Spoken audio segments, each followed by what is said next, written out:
வணக்கம் மக்களே, இது உங்கள் பாடறிவோம் படிப்பறிவோம். இந்த வார டீச்சிங் எபிசோட்ல கொஞ்சம் அதிரடி சரவெடி அதிரி புதிரி அந்த மாதிரி ஒரு பாட்டை பார்க்கலாம். தத்துவம் தளாக்கு தத்துவம் வெற்றி விழா திரைப்படத்திலிருந்து வந்த ஒரு அதகலமான ஒரு பாடல். எஸ்பிபி மற்றும் எஸ் ஜானகியின் ஒரு ஆர்ப்பாட்டம் அப்படின்னு சொல்லலாம். இளையராஜாவின் ஒரு அராஜகம்னே சொல்லலாம். அந்த அளவுக்கு ஒரு பயங்கரமான ஒரு rock and roll fast beat song அப்படின்னு சொல்லக்கூடிய ஒரு அற்புதமான பாடல். படத்தை பத்தி கொஞ்சம் பேசிட்டு அப்புறம் பாடலை பத்தி வரலாம். வெற்றி விழா இந்த திரைப்படம் பெயரை கேட்டால் போலவே வெள்ளி விழா கொண்டாடிய திரைப்படம். மாப்பிள்ளை புது புதர்த்தங்கள் இந்த திரைப்படங்களோடு இணைந்து வந்த திரைப்படம். மியூசிக்கலி கமர்ஷியலி இந்த மாதிரி எல்லா திரைப்படங்களுமே அந்த காலத்தை வெற்றிகரமா ஓடியது அப்படின்னு சொல்லலாம். சிவாஜி புரொடக்ஷன்ஸ் இந்த திரைப்படத்தை தயாரிச்சிருந்தாங்க. பிரதாப் போத்தன் முதலாக கமல்ஹாசனை வைத்து இயக்கிறார்.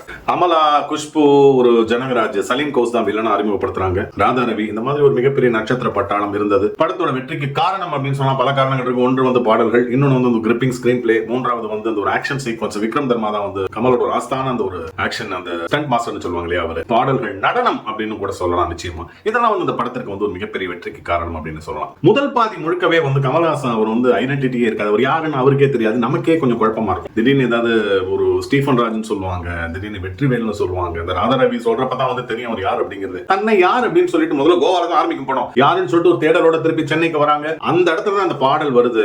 கொஞ்சம் கூட நம்மளால எதிர்பார்க்காத ஒரு விஷயம் அப்படின்னு சொல்றாங்க. கமல்ஹாசன் முதல்ல தன் யாருன்னே தெரியல. திடீர்னு உள்ள நுழைஞ்சிட்டாரு. இந்த பாட்டு அவங்க இந்த பாடலை ஆடக்கூடிய டிஸ்கோ சாந்தி உங்களை பார்க்கணும் அப்படின்னு பெரிய படுறாங்களோ அந்த டைம்ல ஒரு உள்ள நுழையிறாரு. அப்ப அந்த பாடல் வருது. டிஸ்கோ சாந்தியை ஒரு நடன இயக்குனர் சொல்லலாம், ஒரு டான்சர்னு சொல்லலாம். கமல்ஹாசன் அவங்க எல்லாத்துக்கும் மேல ஏற்கனவே ஒரு நடன இயக்குனர் தான் கமல்ஹாசன். நடனத்தை பத்தி சொல்லவே வேண்டாம். இந்த பாடல் பீட்ஸ், டியூன், வாய்ஸ் எல்லாத்துக்கும் மேல ஹிட் ஆனதுக்கு காரணம் ரெண்டு பேருடைய நடனமும். கமல்ஹாசன் அந்த குச்சியெல்லாம் வச்சுட்டு ஆடுவாரு. என்ன ஒரு ஸ்டைலிஷா இருக்கும். அவ்வளவு அருமையான ராக் அண்ட் ரோல், அந்த பிரேக் டான்ஸ், பாப் என்னெல்லாம சொல்லலாம். அந்த மாதிரி ஒரு அற்புதமான ஒரு மேற்கத்திய அந்த ஒரு பாடல் டைப்ல அந்த ஒரு நடனம் இருக்கும். டிஸ்கோ சாந்தியும் போட்டி போட்டு கொண்டு நடனம் ஆடி இருப்பாங்க. முடிச்சதுக்கு அப்புறம் தான் ஸ்டீஃபன் ராஜ் நீங்க அப்படின்னா நான் ஸ்டீஃபன் ராஜா அப்படின்னு படம் தொடர்ந்து போயிட்டு இருக்கும். பாடல் அப்படின்னா இது எல்லா பாட்டுமே இளையராஜா ஹிட் கொடுத்தாரு. அது ஒரு வெளிவிடா நீங்க பூங்காற்றோன்னு பேர் சொல்ல, வானம் என்ன கீழ் இருக்காரு, மாறுகோ தத்தம் தொடங்கு தத்தம் இந்த பாடல் எஸ்பிபி எஸ் ஜானகியும் பாடினால்தான் அது சிறந்ததாக இருக்கும். அது இளையராஜாவுக்கு தெரியும். அதனாலதான் டெய்லர் மேடுங்கிறதுனால அழகா இந்த பாடலை கொடுத்தாரு. ஒரு கம்பீரம், கர்ஜனை, ஒரு துள்ளல், ஒரு போதை,